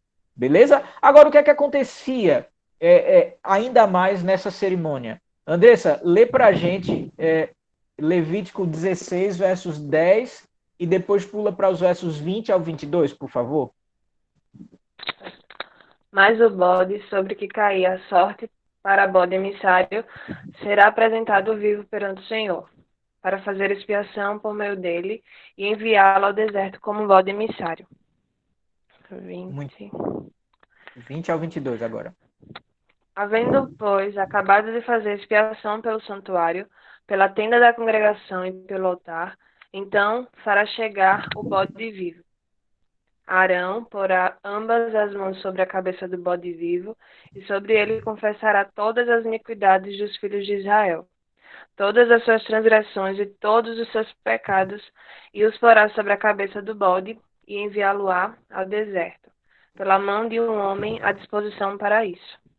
Assim, aquele bode levará sobre si todas as iniquidades deles para a terra solitária, e o homem soltará o bode no deserto. Muito bom, Andressa. Obrigado pela leitura. Olha o que mais acontecia, gente. Quando, depois da purificação do santuário, né, os pecados eram ali limpos, o que é que acontecia simbolicamente? 2 bodes eram apresentados. Um, ele representava Jesus. Então, todos aqueles pecados acumulados durante aquele ano, mais uma vez, era ilustrado o salário final do pecado, que era a morte. Então, um bode que representava Jesus Cristo, ele iria morrer. Agora, e o outro bode, que aí é citado lá do nome de Azazel, por exemplo, que tem a ver ou está relacionado à expiação. Esse outro bode, nele eram depositados os pecados. Jesus pagava pelos pecados, era o bode que representava Jesus. E o outro, aquele bode representava finalmente aquele que de fato tem a culpa de todo o pecado. Quem é? Satanás. Satanás, o originador de todos os males desse universo, né, desse mundo. Satanás, então, ali era representado por aquele bode Azazel, para onde simbolicamente eram transferidos todos os pecados da humanidade. E o que é que acontecia com Azazel? Ele era jogado com aquele bode, né? Ele era jogado no deserto. E lá o destino dele seria a destruição. O deserto não tem nada para comer, não tem nada para beber, não tem nada para se alimentar. Ele iria morrer. Para representar que, em breve, aquele que foi o originador de todos os males, de todos os pecados que a gente tem cometido por influência dele, obviamente que a gente faz as nossas decisões, mas ele é o camarada que fica aí nos colocando, olha, tome essa decisão errada, né? Cometa aquele pecado. Ele é o originador da maldade. A gente é quem decide fazê-la, entende? Então, o bode Azazel, nessa cerimônia da purificação do santuário, ele era, para ele eram transferidos os pecados e ele era solto no deserto, representando então o que é que aconteceria muito em breve com Satanás. Ele seria desolado e muito em breve destruído, não é? Então esse bode emissário, ele não morria em substituição a ninguém. O bode primeiro, o que representava Jesus Cristo, isso acontecia com ele, porque era o símbolo da morte no meu lugar, em substituição a mim. Mas o bode Azazel não substituía ninguém, ele era o camarada que carregava os pecados, porque ele era o originador dos pecados. Era uma representação disso, tá certo? Agora, perceba, toda essa situação ocorria durante o dia da expiação, que era a purificação do pecado. Então, o que é que acontecia? O sacerdote, ele ministrava o sumo sacerdote, ele ministrava toda essa cerimônia. E a gente viu que ele era o único que podia entrar no lugar santíssimo do santuário, né? Era ele lá quem pegava o véu, era ele quem limpava o véu, era ele quem tinha acesso ao lugar santo dos santos, onde só ele podia acessar. E onde a presença de Deus ela podia ser notada. Então, o que é que acontecia? Perceba que o sacerdote ele tinha um papel fundamental para o perdão dos pecados, não é? Para essa cerimônia de purificação dos pecados. E o sacerdote era aquele quem, como o irmão Paulo adiantou antes, era aquele quem mediava o pecador que apresentava o seu pecado, mediava isso para quem? Para Deus. Ele era aquele que intermediava, era aquele que ficava entre o pecador e Deus. Deus estava lá presente, né? A gente mencionou no início, a presença dele podia ser percebida ali naquela mesa naquele propiciatório, melhor dizendo, que era a tampa da Arca da Aliança. Então, ali Deus estava presente. Então, o sacerdote, ele apresentava os pecados a Deus. Entende? É mais ou menos assim. Eu pego o meu pecado e digo, Senhor, pequei. E aí o sumo sacerdote, ele chegava para o Senhor e dizia, olha, o teu filho aqui pecou e está arrependido. Então vamos perdoar o pecado dele. Por que o sumo sacerdote fazia isso? E por que eu estou falando dessa forma, vamos? Porque o sumo sacerdote e o sacerdote, ele representava aí o que Jesus faz por nós. Entende? Olha, mais um símbolo, mais uma coisa apresentada no lugar, no santuário terrestre, que apontava para Jesus. É ele quem media em nosso favor. Ele é o que o Dr. Wellington representa aí na sua profissão. Ele é o nosso advogado, não é? Ele é aquele que está junto ao Pai para interceder por mim. Olha o Anderson, miserável, né? Pecador. Ele cometeu mais um pecado e agora ele está arrependido, Deus. Então, ele está apresentando aí o seu arrependimento, a confissão dos seus pecados. Então, vamos perdoá-lo. E aí, por que ele tem esse poder para dizer vamos perdoá-lo? Porque ele foi o meio pelo qual o perdão se tornou possível. Foi Jesus quem, por meio da morte no meu lugar e no seu lugar, foi Jesus quem tornou o perdão possível. Entende? Então, o sacerdote, o sumo sacerdote, ele representava aí, ele tinha esse papel fundamental nesse dia e em todos os outros, mas especialmente nesse dia de juízo. O sacerdote era aquele quem realizava o juízo do pecador. Entende? Então, quando o santuário celestial ele é mencionado lá no céu, ele tem um objetivo muito importante.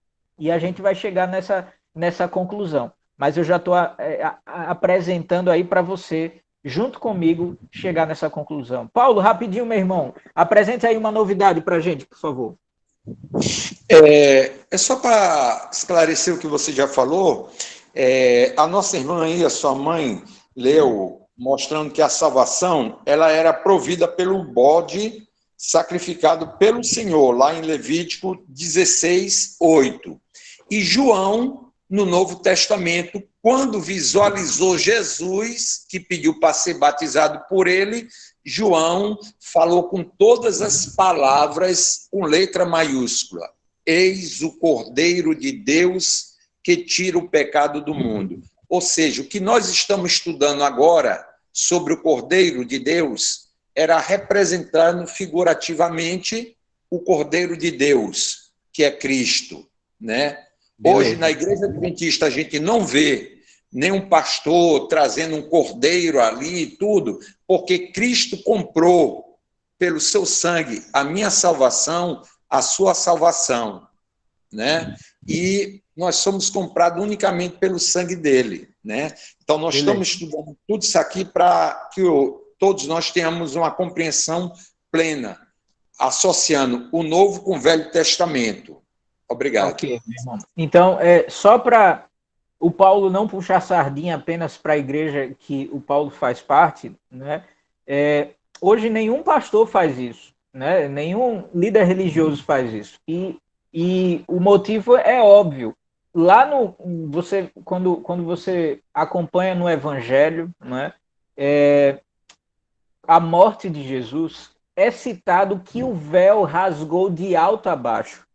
Não sei se você percebeu, se você já teve essa oportunidade de ler essa passagem. Quando Jesus morreu, o véu do lugar santo, que separava o lugar santo do lugar santíssimo, do tabernáculo terrestre, do santuário terrestre, o véu se rasgou de lá de cima. Um santuário que é muito alto, inclusive, que era muito alto. O que é que isso representava? Representava que todos aqueles, e é a próxima pergunta, inclusive, que a gente iria fazer na pergunta 9. O que é que todo esse cerimonial do santuário terrestre representava?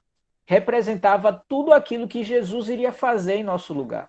É por isso que quando Jesus veio aqui, ele veio para morrer por mim, você, e a gente repete isso sempre, e é necessário a gente repetir, porque, como eu disse logo no início, talvez a gente não leve em consideração a seriedade do meu pecado, né? A gente comete pecado adoidado e às vezes a gente não percebe, puxa, Jesus morreu por causa desses pecados que eu cometi, entende? E se a gente refletisse nisso, uma grande escritora disse uma vez, se a gente tivesse a oportunidade de refletir sobre o sacrifício de Jesus, pelo menos 1 hora por dia, a nossa vida seria muito diferente. A gente tomaria as decisões, seriam melhores as nossas decisões, seriam melhores as nossas atitudes, porque a gente perceberia que todas as nossas decisões erradas, todos os nossos pecados custaram a vida do próprio Deus por meio de Jesus Cristo. Entende? Então, quando a gente percebe que a gente é responsável pela morte de alguém, a gente já fica, caramba, se esse alguém fosse um ser humano, a gente já ficaria, meu irmão, que terrível, né? A gente já mudaria de atitude para que isso não ocorresse, né? Agora imagine saber que as nossas atitudes foram responsáveis pela morte do nosso próprio Pai, do nosso próprio Criador. É mais sério ainda isso, né? Se a gente refletir nisso, tiver a oportunidade de fazer isso todo dia, talvez as nossas atitudes já sejam um pouco diferentes. Não é isso? Então, quando o véu rasgou de alto a baixo, quando Jesus foi crucificado, quando Jesus morreu na cruz, aquilo ali estava representando o seguinte, sabe? Toda aquela cerimônia, todos aqueles rituais que eram feitos, ministrados ali no santuário terrestre, todos aqueles rituais, eles foram cumpridos por meio de Jesus Cristo. Ou seja, agora já não precisavam mais símbolos ocorrerem. Não precisavam mais um cordeirinho, e é por isso que o Paulo mencionou que o pastor adventista não faz isso, o pastor assembleano também não faz isso, o padre também não faz isso, nenhum líder religioso, o pastor da sua igreja, irmão ou irmã que está nos acompanhando, que não faz, que faz parte de outra denominação religiosa, ele também não faz isso porque eles sabem que aquele dia especial da morte de Jesus cumpriu todo o ritual do tabernáculo terrestre, do santuário terrestre. Entende? Todo aquele ritual, todas aquelas cerimônias que eram feitas lá, apontavam para o sistema de sacrifício, né? O dia da expiação do Antigo Testamento, apontavam para a natureza terrível do pecado e a consequência dessa natureza terrível do pecado, que era o quê? A morte. E essa morte foi feita por Jesus Cristo, o único que poderia perdoar toda e qualquer culpa. Entende? Era uma sombra do que iria acontecer. Tudo certo? Vamos para estamos chegando nas últimas perguntas. Se você tiver alguma dúvida, meu irmão ou minha irmã, pode fazer, tá certo? Enquanto isso, eu vou adiantando aqui as próximas perguntas. Mas é só ligar o seu microfone ou digitar em chat e a gente vai ouvir ou vai ler para todos nós a pergunta e procurar a resposta por meio da palavra de Deus, tá certo? Então vamos lá. A pergunta diz assim: quem é o único que pode exercer o ofício de sumo sacerdote no santuário celestial? Ora, a gente falou um monte de coisa do santuário terrestre. Por que a gente falou tudo isso? Porque era necessário entender o que acontecia no santuário terrestre para entender o motivo de haver um santuário celestial.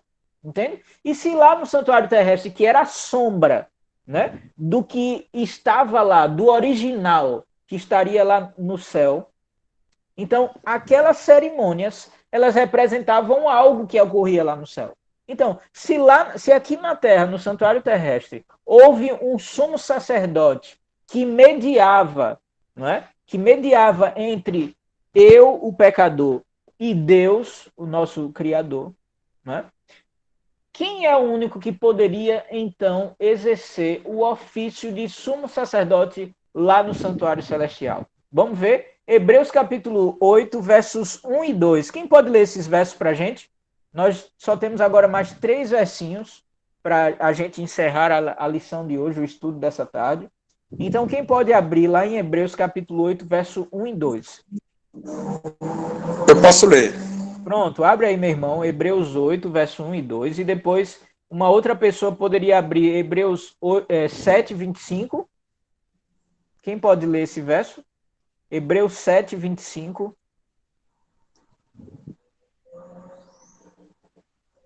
Pode ler? Pronto, a Francine lê o 7:25, só um instante, viu, Paulo? E para encerrar, quem pode ler Apocalipse? Eu acho que o Wellington estava tentando ativar o microfone, era isso, Wellington? Será que dava para ativar o microfone para ler o último verso dessa tarde? Apocalipse 14, dos versos 14 ao 20, vai ser o último verso, o último texto dessa tarde, tá bom?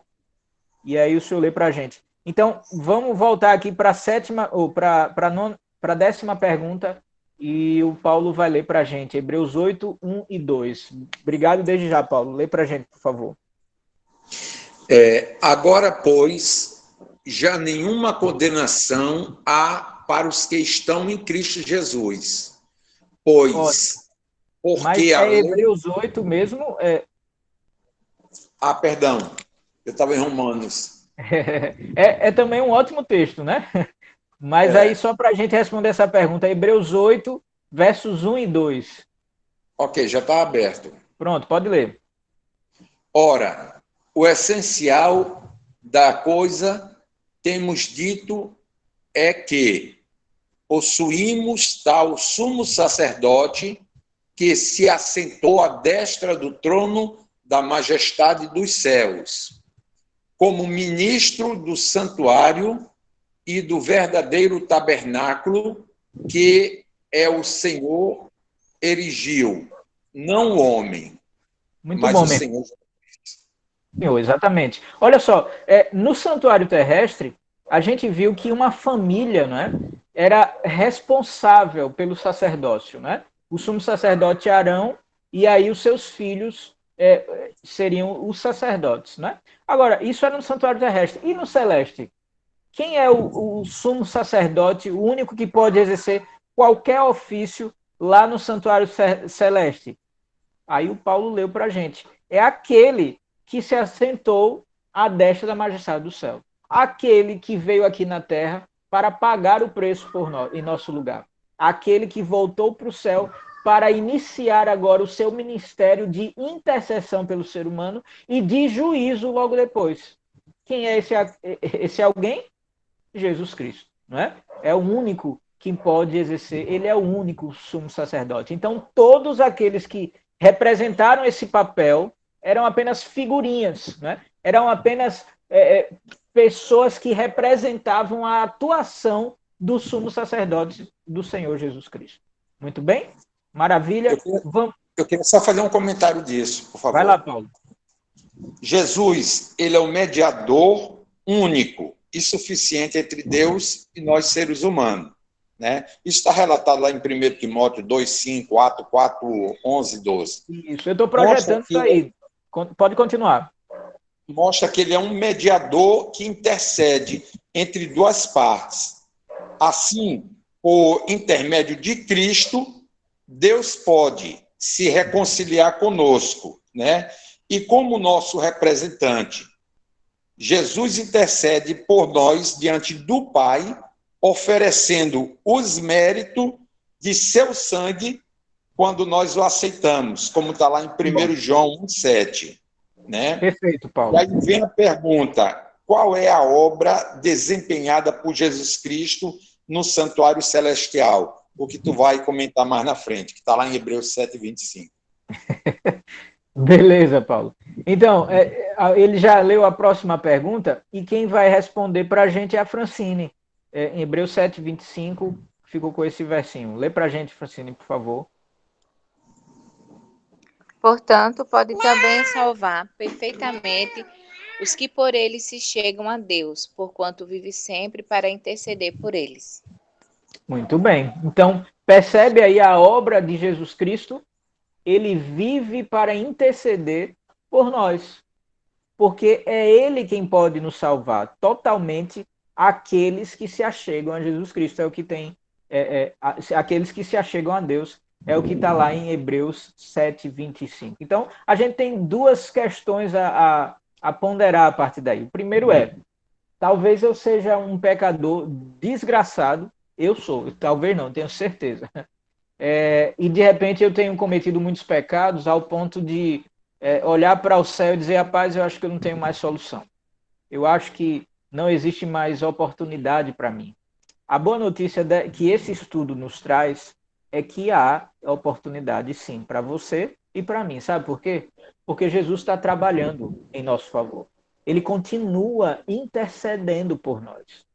Agora, chegará um momento em que esse papel de Jesus Cristo, ele vai deixar de ser realizado. A Bíblia apresenta.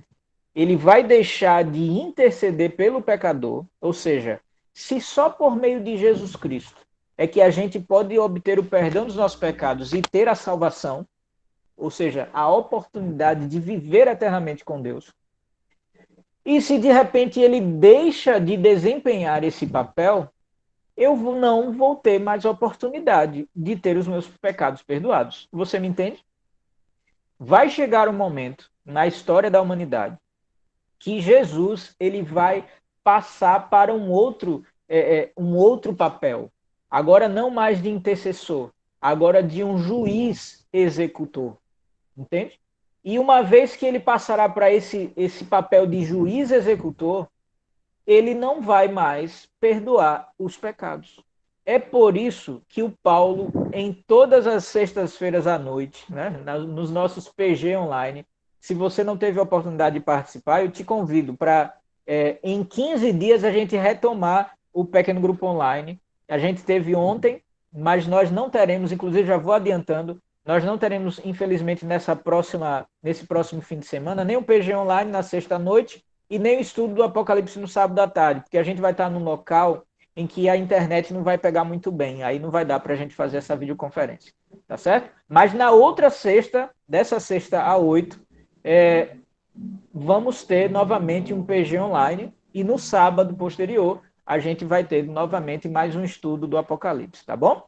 Então, o Paulo sempre menciona que hoje é o dia da salvação. A gente não pode deixar para depois o que a gente pode fazer agora. A gente não pode deixar para se arrepender no futuro, porque pode ser que nem futuro a gente tenha mais. A gente não pode deixar para semana que vem de buscar o perdão divino agora. Entende? Então, hoje é o momento oportuno da salvação. E, além disso, há esperança para mim e para você. Então, eu não posso postergar e eu não posso achar, são essas duas questões, eu não posso achar que não há esperança para mim, porque se eu estou vivo, se eu estou tendo essa oportunidade de ler na palavra de Deus e refletir sobre esse assunto, é porque há esperança para mim e há esperança para você. Há esperança de salvação. Então, que a gente aproveite essa esperança agora, hoje, porque é o momento que nós temos à nossa disposição, tá certo? Agora, e qual é, para finalizar, o que é que vai ocorrer quando o ministério intercessor de Cristo Celestial for encerrado? Lembra que eu falei? Vai chegar um momento. E o que é que vai ocorrer quando esse momento chegar? E aí o nosso irmão Wellington, ele vai ler para a gente Apocalipse 14, dos versos 14 ao 20. Meu irmão, o senhor pode ler para a gente, por favor? Depois dessa passagem, eu queria dar uma palavrinha, tá? Tá certo. Então, eu acho que o Wellington, quando foi ativar o microfone, deve ter encerrado a ligação. Será que foi isso mesmo? E apareceu aqui, o Wellington saiu. Será que ele volta? Deixa eu ver se ele consegue clicar de novo do link. Então, Paulo, você já pode adiantar, por favor? E aí a gente, de repente, é o momento em que o Wellington retorna aí para a nossa videoconferência. Era com relação a essa passagem que ele vai ler de Apocalipse 14, 14 a 20. Pronto, então deixa eu ver se ele consegue. Então, já que ele ainda não voltou, vamos abrir lá em Apocalipse capítulo 14, os versos 14 ao 20. De repente, durante a leitura, ele entra e aí a gente a gente dá oportunidade para ele falar também, tá certo? Bom, Apocalipse 14, versos 14 ao 20, é o último verso dessa tarde, nos mostra o que é que vai acontecer. E eu quero convidar você a ler comigo essa passagem. A não ser que tenha alguém que queira ler, já que o Paulo vai comentar daqui a pouco, então uma outra pessoa que queira ler esse verso para a gente encerrar o nosso estudo da tarde. E aí, tem alguém? Eu leio. Pronto, Simone, maravilha. Lê para a gente então, por favor. Apocalipse 14, dos versos 14 ao 20. Olhei, e eis uma nuvem branca, e sentado sobre a nuvem, um semelhante a filho de homem, tendo na cabeça uma coroa de ouro, e na mão uma foice afiada. Outro anjo saiu do santuário, gritando em grande voz, para aquele que se achava sentado sobre a nuvem: toma tua foice e ceifa, pois chegou a hora de ceifar, visto que a seara da terra já amadureceu. E aquele que estava sentado sobre a nuvem passou a foice sobre a terra, e a terra foi ceifada. O 17. Certo. Pode continuar? Pode continuar, por favor. Isso. Então saiu do santuário que se encontrava... Ô, Simone, você lê até você está lendo 17, não é isso? Isso. Pronto, você lê até o 17, por favor, porque o Wellington voltou, viu, Wellington? Aí você continua do 18 ao 20, tá certo? Pronto, deixa eu só... então, vou refazer só o 17. Pronto, perfeito. Então saiu do santuário que se encontrava no céu outro anjo, tendo ele mesmo também uma foice afiada. Muito bom, minha irmã. Olha que interessante até então, características que foram citadas aí, não é? Saiu do santuário um outro anjo. Percebe? O assunto que a gente está abordando aqui está lá no santuário, está lá no Apocalipse. E a gente está agora falando sobre o santuário celestial, aquele que perdura e vai continuar no céu, e de repente a gente vai ter a oportunidade de conhecer, inclusive, não é? Mas o mais importante, eu queria até mencionar, é que esse santuário, mais importante do que o santuário, é o que ele representa, entende? Porque o santuário ele nos foi dado com fins didáticos, entende? O povo de Israel ele tinha acabado de sair da escravidão do Egito. E lá no Egito, gerações e séculos se passaram em que o povo de Israel, o povo de Deus, começou a perder de vista todo o aprendizado de que Deus havia lhe dado. É por isso que logo depois que eles saem, é por isso que Moisés vai lá para o monte e recebe de Deus escritos os 10 mandamentos. Não é porque os 10 mandamentos não existiam, é porque o povo ele tinha perdido tanta noção lá na escravidão do Egito do que era Deus, que foi necessário um monte de situações Deus proporcionar para que o povo voltasse a compreender os princípios da Bíblia. E a gente já mencionou isso antigamente, sobre, por exemplo, os 10 mandamentos, de que há grandes evidências de que os mandamentos já existiam, é tudo o que ocorreu antes do povo de Israel, né? Caim matou Abel, e ele sabia que isso era errado, e ele foi condenado por isso. Ora, está lá nos 10 mandamentos, não matarás. Esses princípios dos 10 mandamentos já eram ensinados e passados de geração em geração. Só que o povo de Israel, ele foi... o povo que conhecia os princípios de Deus foi escravizado, e aí, de repente, ele morreu, nasceu o próximo, né? A sua geração foi nascendo, outra geração, e essas gerações perderam de vista tudo que Deus havia ensinado.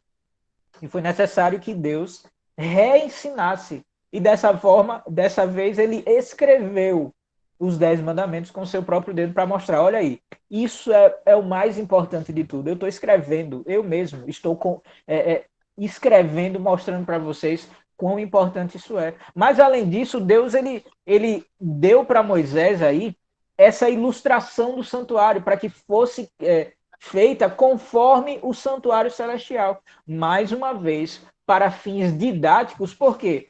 porque todo um ritual era necessário acontecer para que o povo voltasse a ter noção do que representava o pecado, do que representava o perdão do pecado e de quem era responsável para que isso ocorresse. Entende? Então, tudo isso, toda essa situação, todas as coisas foram dadas para ilustração ou para aprendizado do povo. Então, o mais importante que eu estava inicialmente falando não é o santuário. O mais importante não é a cidade santa. O mais importante não é porque a gente vai no céu viver para sempre. O mais importante do reino é o rei. O mais importante do santuário é o sumo sacerdote. O mais importante do céu é Jesus Cristo. Entende? Tudo isso que nos é dado por essas ilustrações, ou por literalidade mesmo, como santuário, todas essas figuras e todas essas questões literais que nos são dadas, são para mostrar para a gente aprendizados importantíssimos para a nossa vida espiritual. E para que a gente tenha em mente de que o mais importante de tudo isso é o rei. Entende? Amém. E aí o nosso irmão Wellington continua a leitura que a nossa irmã Simone começou. Obrigado, viu, Simone? Vai lá, Wellington, por favor. Agora está me escutando, né? Estou sim, meu irmão.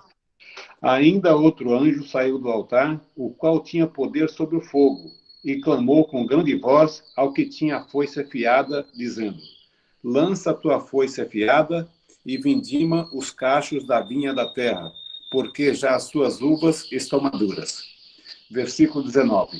E o anjo meteu a sua foice à terra e colheu as uvas da vinha da terra, e lançou-as no grande lagar da ira de Deus. E, finalmente, versículo 20. E o lagar foi pisado fora da cidade, e saiu sangue do lagar até aos freios dos cavalos, pelo espaço de 1.600 estádios. Olha só que coisa impressionante. A pergunta inicial foi: o que ocorrerá quando o ministério intercessor de Cristo no santuário celestial for encerrado? Existe muito, talvez mais uma outra tarde, que a gente poderia falar a respeito dos versos que a Simone e o irmão Wellington leram. Porque esses versos estão dizendo para a gente o que vai acontecer quando o ministério de Cristo no santuário celestial for encerrado. Ele disse aí, ó, toma a foice e ceifa, pois chegou a hora de ceifar, visto que a seara da terra já amadureceu. Sabe o que está acontecendo aqui? É o resultado ou uma das fases do juízo, se a gente pode, por fins didáticos, dividir. O juízo ele ocorre quando o pecador tem o seu pecado perdoado, ou quando o pecador não se arrepende do seu pecado. Esse juízo ocorre quando, Anderson? Já está acontecendo. Entende? Inclusive, lá em Daniel 8,14, existe uma profecia que a gente pode estudar sobre ela, mostrando sobre a purificação do santuário celestial. Quando Jesus ele passou de uma função para outra. E essa outra função é a função do juízo.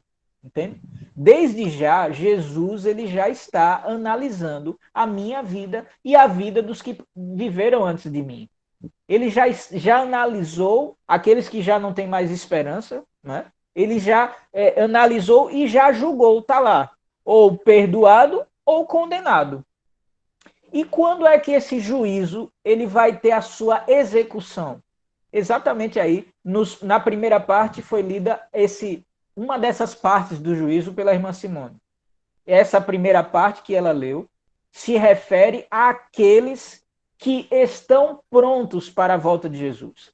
Aqueles que foram, apesar de pecadores, tiveram os seus pecados perdoados mediante o sacrifício de Jesus Cristo. Ou seja, simboliza aquele pecador que levava o seu cordeirinho e pedia perdão pelos seus pecados. Por quê? O Cordeiro de Deus já morreu. O pecado, o perdão do pecado já foi oferecido para todo aquele que crê, a Bíblia diz. Para todo aquele que quer, inclusive. Então, se hoje eu me arrependo e peço perdão pelos meus pecados, sinceramente, Jesus já vai colocar lá, salvo. Mas é claro que eu posso, apesar de ter um pecado perdoado em algum momento, eu posso acabar me desviando do caminho da salvação. E eu posso passar de status salvo para condenado. E isso, inclusive, é um outro assunto que contradiz uma doutrina evangélica existente hoje em dia. Né? A gente, enquanto estuda o livro do Apocalipse, a gente viu muitas doutrinas evangélicas ou cristãs que existem, evangélicas, católicas, espíritas, de várias denominações, né? Muitas doutrinas que existem que são contrárias ao que a Bíblia ensina. Existe uma doutrina que diz que uma vez que você é salvo para sempre. Sabe quem se beneficia com essa doutrina, meus irmãos? Satanás. Sabe por quê? Porque me dá a ilusão de que uma vez que eu pedir perdão pelos meus pecados, eu posso agora desobedecer a Deus quando eu quiser. Por quê? Porque supostamente eu vou estar salvo, né? Se eu já estou salvo, porque eu vou honrar meu pai e minha mãe. Se eu já estou salvo, porque eu vou ter a Deus como o primeiro. Se eu já estou salvo, porque eu não vou adulterar. Se eu já estou salvo, porque eu devo guardar o sábado. Entende? E aí tem essa doutrina que nos ensina erradamente isso. E aí muitos iludidos começam a desobedecer a Deus, achando que já estão salvos para sempre. Isso não é verdade. E, aliás, o único beneficiado dessa doutrina é Satanás. Por quê? Porque ele vai levar muita gente à perdição achando que está salvo. Entende? Aí, o que ocorre aí nessa primeira parte lida pela nossa irmã Simone? Jesus determina... uma palavrinha depois, tá? Tudo certo, meu irmão. Chega já. Só mais um minutinho para a gente concluir esse raciocínio. Chega... Okay. É determinado, agora vai lá e colhe, né? Vai lá com a foice e ceifa, porque o tempo de ceifar já chegou. O que é que está dizendo aí? Sabe aqueles que se prepararam para a volta de Jesus? Sabe aqueles que viveram sua vida e, por mais pecadores que foram, se arrependeram e voltaram para os braços do Pai? Pois esses vão ser ceifados. Em outras palavras, lá em 2 Tessalonicenses, por exemplo, diz que os mortos em Cristo vão ressuscitar primeiro. E depois nós que estivermos vivos, vamos nos unir a eles e nos encontrar com Jesus nas nuvens. É que os versos 14 a 17 de Apocalipse 14 está nos dizendo. Uma parte do juízo vai estar sendo executado, porque aqueles que aceitaram a Jesus vão estar sendo colhidos para viver eternamente com ele. Agora, e o que é que acontece com aqueles que não aceitaram a Jesus? Aí vai a parte que o nosso irmão Wellington leu, os versos 18 em diante. Esses que não aceitaram a Jesus, em vez de ser ceifados, ou seja, usando uma linguagem de agricultor, né, em vez de serem colhidos para os céus, agora eles vão... Olha o que acontece. Olha a linguagem usada no verso 18. Saiu do altar o outro anjo, aquele que tem autoridade sobre o fogo, e falou em grande voz ao que tinha a foice. Toma a foice, ajunta os cachos da videira, porquanto as uvas já estão maduras. Então o anjo passou a sua foice na terra, vindimou a videira e lançou-a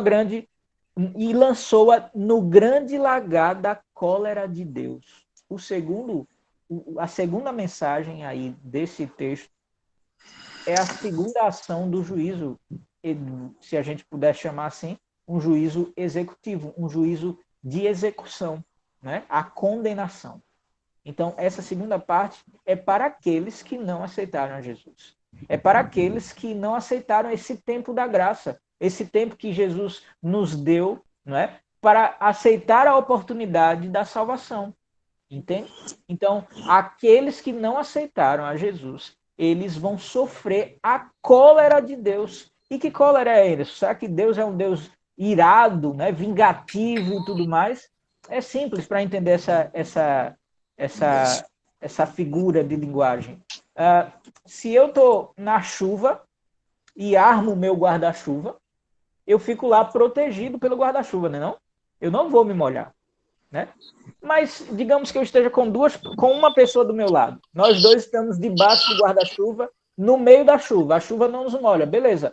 Mas aí, de repente, essa pessoa que está comigo, ela decide sair debaixo do guarda-chuva, o que é que acontece? Ela vai para o meio da chuva e se molha. Pois é. Esse guarda-chuva representa o que Jesus fez por nós, né?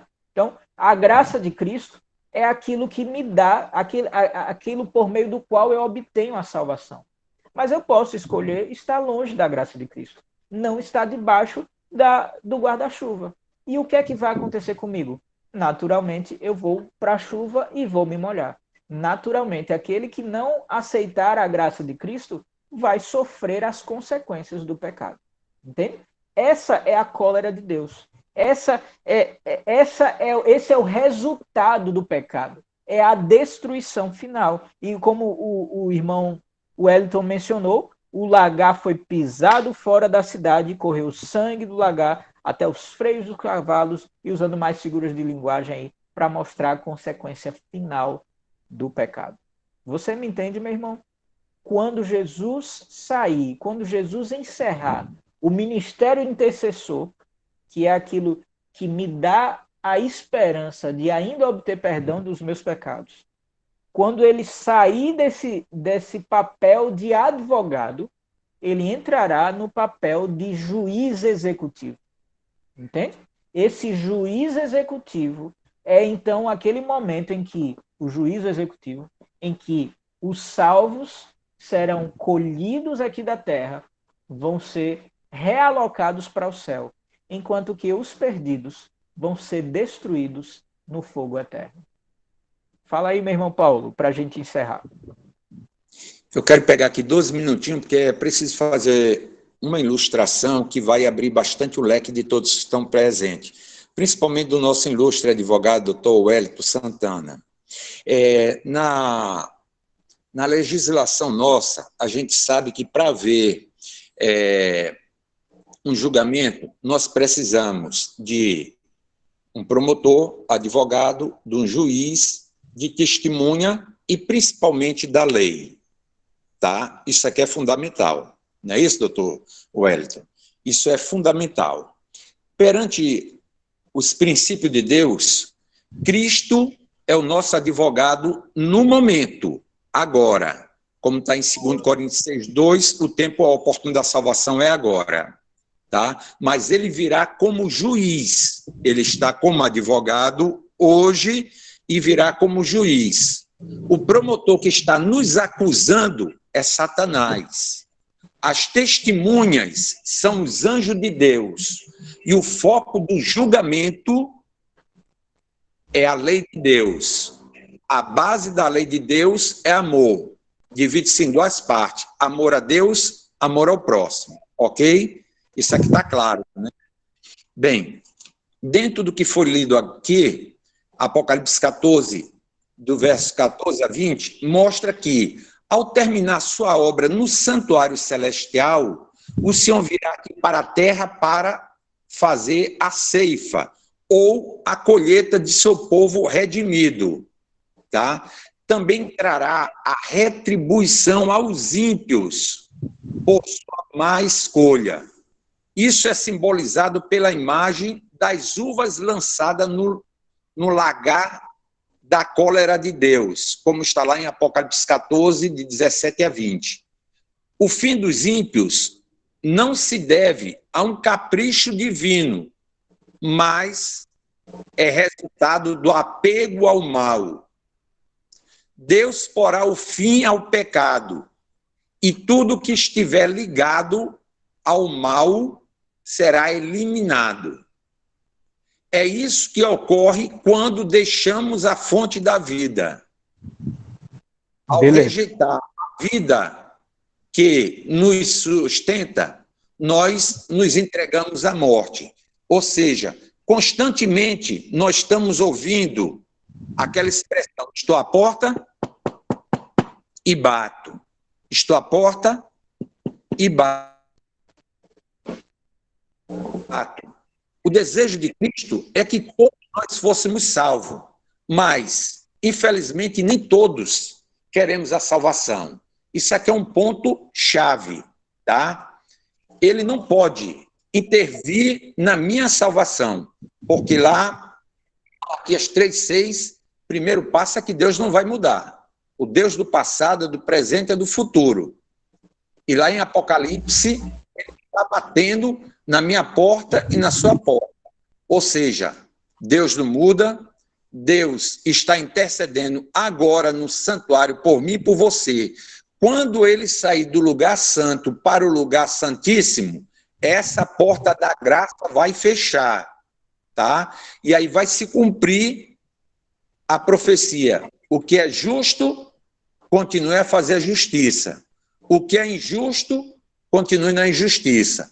Aí não adianta a gente vir com aquele pretexto que muitos dizem, não, Deus é amor, ele vai me salvar de qualquer jeito, eu posso estar na prostituição, matando, roubando, transgredindo no sábado. É errado. Deus é amor, mas Deus é justiça. Legal, Paulo. Muito obrigado pelas participações. Aliás, obrigado a todos pelas participações, por estar conosco, acompanhando. Fico muito feliz com a presença de vocês. Deixa eu só fazer um adendo aqui ao que o Paulo mencionou. Ele citou uma linguagem que é usado muito, né, quando a gente estuda sobre o santuário, tanto celeste quanto terrestre. Mas só fazer uma correçãozinha, Paulo. Jesus, usando essa linguagem aí de santuário, Jesus ele já está no lugar santíssimo, né? Porque ele no lugar santo, a gente viu aquela ministração, e o lugar santíssimo, o sumo sacerdote ele passava para lá quando havia a purificação do santuário, entendeu? E a purificação do santuário ocorreu já, se a gente estudar a profecia lá de Daniel, outro dia de repente nós tenhamos essa oportunidade, ocorreu lá no século XIX, e tem cálculos, inclusive, na profecia para chegar a essa data, né? Aproximadamente em 1844. 2.300 manhãs. Exatamente. Isso. 2.300 manhãs é a referência que, baseado em no texto, a partir de um momento que está num texto bíblico também, é que a gente faz o cálculo e chega nessa data, né? Então, o que é que significa isso? Significa que Jesus ele já está fazendo o juízo, o lugar santíssimo. Quando o santuário, né, era purificado, era isso. O sacerdote, ou melhor, o sumo sacerdote, ele tinha acesso ao lugar santíssimo. E ali era feito o juízo, não é? O juízo o bode que representava Jesus perdoava os pecados de quem pediu perdão, né? E perdoava no sentido de o bode era sacrificado e aí simbolizava o que Jesus faria por nós. E aquele outro bode que representava Satanás, que era chamado de Azazel, aquele bode ele pagava pelo pecado que ele criou, porque Satanás é o originador do mal, né? Então, esse já é o juízo que já está ocorrendo desde o século XIX. Ou seja, é aquele momento em que Deus, Jesus Cristo e o Espírito Santo já estão julgando as pessoas. As pessoas que viveram antes de nós já foram julgadas, ou já estão sendo julgadas. Nós que estamos vivos já estamos sendo julgados. O que ocorrerá é que, muito em breve, Jesus sairá desse lugar santíssimo, não é? E quando é que ele sairá? Quando a gente leu aí o irmão Wellington e a irmã Simone leu. O que é que ocorrerá? Ele vai sair do santuário, ou seja, vai deixar o ministério do santuário celestial. E aí, o que é que vai acontecer? Ele vai voltar para aplicar o juízo executivo. Quem aceitou a graça de Cristo e aceitou o seu perdão vai ser salvo eternamente. E quem não aceitou vai morrer eternamente. Tudo certo? Meus queridos irmãos, muito obrigado pela participação. Alguns irmãos já estão se despedindo. Kátia, obrigado, feliz semana. Deixa eu só comentar algumas questões que foram feitas aqui. O Paulo Bela está dizendo aqui que não recebeu as passagens do estudo de hoje. Queria, por favor. Paulo, me manda uma mensagem no WhatsApp. Eu mandei aí o meu número. Se você não tem ele aí, mas se você recebeu o convite por mim, você tem lá o número. Aí você me manda, diz Anderson, me manda os textos do estudo de hoje, tá certo? Aí eu vou te mandar, beleza? Deixa eu ver uma outra pessoa. O João também precisou sair. Obrigado, João, pela presença. E no mais, queridos irmãos, muito obrigado. A Lucimária também já está. Feliz sábado, feliz semana a todos. Eu só quero agradecer. E se a gente tivesse de concluir esse estudo de uma forma queridos irmãos, uma vez que a gente já entende um pouco mais, né, sobre o ministério do santuário celestial a partir do ministério do santuário terrestre, que a gente gastou uma hora e meia estudando. Obrigado, viu, Kátia? Um abraço. O que é que nós podemos fazer mediante isso? Você sabe que agora Jesus está julgando a mim e a você. Você sabe que ele ainda é o nosso advogado. Mas muito em breve ele fará o papel de juiz. O juiz é aquele que condena ou aquele que declara... Absolve. Absolve. Muito obrigado. O que é que você deseja que ele faça para você e para mim? Obviamente, todo mundo quer ser absolvido, né? Da consequência final do pecado. Sabe quando é a hora de a gente buscar essa absolvição? É agora. Esse é o momento. Não é? 2 Coríntios 6:2. Muito bem, Paulo. Esse é o momento de a gente dizer, Senhor, se eu tenho feito errado até então, me perdoe e me ajude a seguir nesse caminho. Me ajude a seguir no caminho da salvação. E esse caminho ele é maravilhoso, porque ele vai transformando a nossa vida e moldando o nosso caráter semelhante ao caráter de Cristo, incrivelmente. Ele vai fazendo a gente deixar, enquanto nós caminhamos para a salvação, né, deixar atitudes que nos atrapalham do relacionamento com Deus e com o próximo. Ele faz a gente deixar hábitos que eram impedimentos a Deus, eram impedimentos do nosso relacionamento com Deus. Você gostaria de seguir por esse caminho? Fale com Jesus agora mesmo essa decisão, enquanto a gente ora. Tá certo? Desde já agradeço a todos e vamos conversar com o nosso Deus através da oração. Querido Deus, que alegria, Senhor, podermos estar aqui presentes com os nossos irmãos e amigos, estudando a Tua Palavra, para alguns conhecendo um pouco mais sobre esse ministério, para outros revelando uma coisa que não conhecia ainda, e para outros relembrando algo que já tinha sido estudado. Eu espero, bom Pai, que o Teu Santo Espírito continue trabalhando na nossa vida, ao ponto de que, enquanto a gente reflete nesses estudos, a gente comece a dar passos mais próximos de Ti, e que as nossas decisões reflitam isso. As nossas decisões de obediência e fidelidade ao Senhor sejam um reflexo do que a graça transformadora de Cristo está fazendo na minha vida e na vida dos nossos irmãos. Por favor, Deus, perdoa os nossos pecados mais uma vez e nos ajude a não cometê-los mais. E nos ajude para que, enquanto estivermos andando no Teu caminho, nós possamos convidar outras pessoas a se juntar a nós e que muito em breve a gente possa participar dessa colheita, né? E ser colhidos rumo ao céu, graças à sua salvação. Por favor, dá-nos esse privilégio. Nós te pedimos agradecidos. Em nome do Senhor Jesus. Amém. Amém. E amém. Queridos irmãos, muito obrigado pela participação. Tenham todos uma ótima semana. Obrigado a Carla, que chegou depois, mas eu fiquei muito feliz com a sua presença, viu, Carla? Fique com Deus. Obrigado, Andressa. Obrigado, doutor Wellington. Foi um prazer, meu irmão, ter a sua participação conosco. Fiquei muito feliz também, tá? Oi, Eurides, muito obrigado, viu, pela presença. Aí? Pode sim, meu irmão. Eu posso dar um recado? Eu coloquei o nome de cada um deles aí, o doutor Wellington Santana, no nosso livro de oração, né? Porque toda semana a gente ora por cada um de vocês. E eu vou deixar meu telefone mais uma vez aí, quem quiser anotar, o DDD é 98 8185 7675. Isso aqui é do grupo Solidariedade à Vida, tá? Perdão, Sal da Terra, onde nós temos um grupo de pessoas que oram. Eu vou repetir o número. O DDD é 98 8185. Qualquer coisa, pessoal, me pede o contato do Paulo que eu passo no WhatsApp, tá certo? Bacana. Fica mais prático, né, Paulo? Valeu, exatamente, Paulo, pela participação. Jacques, muito obrigado pela participação também. A Lucimária, né? Nunca mais a gente tinha se visto, né, minha irmã? Que bom que você pôde estar com a gente hoje. A Marlúcia, que chegou também um pouquinho depois, mas eu fico muito feliz que você pôde se reunir com a gente.